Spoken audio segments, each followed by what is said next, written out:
Good day. It's day 18, and welcome back to your 28-day AV Gladiator Challenge. In day 18, we're going to be looking at step 2, which is establishing rapport. Okay, so this is one of the most critical steps because it makes up 40% of your sales. Now, back when we were talking about assessments and looking at specific sales attributes that folks present when they take their assessment, this is one of the most important things to keep an eye on, because if somebody doesn't have strong rapport establishing skills, they're probably not going to do well in this job. It comprises 40% of your sales process. So if you can't connect or establish rapport with your prospect, it's going to be quite a challenge to break through. Everybody can think back to some of those sales calls where it's just been talking to somebody and they were totally boring and you couldn't break through. You asked them questions and it was just quiet. And it killed you, right? Because you couldn't establish rapport. When you can't connect with them, you can't effectively sell them. You may take an order and give them some cheapo policy, but that isn't what we're looking for, right? So notice how we say establish rapport, right? Not build, not create, but establish. So without having established rapport, you will not be able to properly move through the next steps, right? Everything is a sequence here, and each step sets a foundation for the next step. Folks always ask, give me some techniques on how to overcome objections. Oh, we will, but let's try to eliminate those objections by laying the foundation up front. Do the heavy lifting now so it makes it easier on the back end, okay? So one thing we know, right, and everybody's heard it, prospects purchase from people they know, they like, and they trust. So important, right? Write this down, print it out, put it above your desk so you remember, and have fun, right? We want to have fun when we're on the call. When we're talking to prospects, a great way to identify how to handle each one of them is there's really 3 distinct types. One is visual. They talk quickly and loudly. You'd never guess which one I am.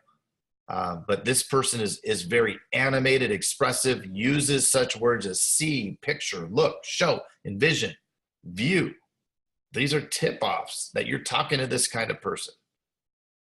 There's the auditory person, moderate in voice, qualities and gestures, uses words like hear, listen, sounds, talk, tell, harmonize, resonates, question, ring. And then there's kinesthetic. This person talks slowly and quietly with few, if any, gestures. Words like feel, touch, concrete, solid, connect, grasp, impact, tap, hit. So knowing what type of person you're dealing with can be helpful in finding commonality and establishing your rapport. People are going to feel more comfortable with you if they perceive that you communicate just like they do, right? So you can increase their comfort by matching and mirroring the words and the phrases they use, right? If sometimes they're cussing, right? Throw in a couple bad words to match, right? You're matching and mirroring what they're doing.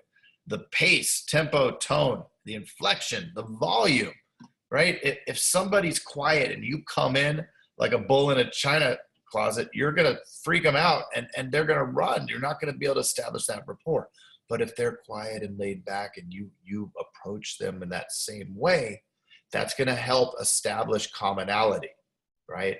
We're trying to connect with our clients, and these effective communication skills are what makes that happen.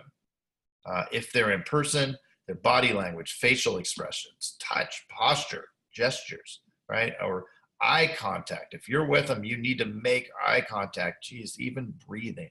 So these are the little things that are going to make big changes once you're aware and you're actually looking for them. So today's training plan, print out the lesson worksheet, over to the right here, or just so you know where it is, you also have this in Sales Vault. We can go over here into templates, scripts, and worksheets over in Sales Vault. Step 2, you're going to watch the lesson for step 2, or step 2 is step 2 of establishing rapport. And you're going to go here, you're going to watch the main lesson, okay? And it's going to dive into deeper what we're just talking about here. And finally, complete the worksheet, right? So as always, you're going to work this worksheet while you're watching the video. It's to help create more memory retention by writing things down and looking for the answers, right? Now, implementation, refer back to the sales strategy goal setting. You started working on it the last couple of days, but if for some reason you lost it, you can go back to day 16 and print it out right here. It's over here, sales strategy and goal setting. But you should have one of these for each one of your LSPs. And again, you're gonna meet with your LSP after you guys have watched these things, and you're gonna talk about how they're gonna implement one teaching from their training they watched today. One thing. We'll go back. We're gonna do this again and again and again. So there's always gonna be one additional thing, but let's go slow. Let's ride with training wheels before we, as we get better and become pros on that bike. So again, this quick tip, keep in mind over the course of this week and really the whole time, you're going to be consuming a ton of information. So don't beat yourself up if it doesn't stick. What you want to do is that it's like working out, right? Create that muscle memory so that you get better and better. All right, guys, thanks. That's day 18. We will see you tomorrow for day 19, Diagnose Needs.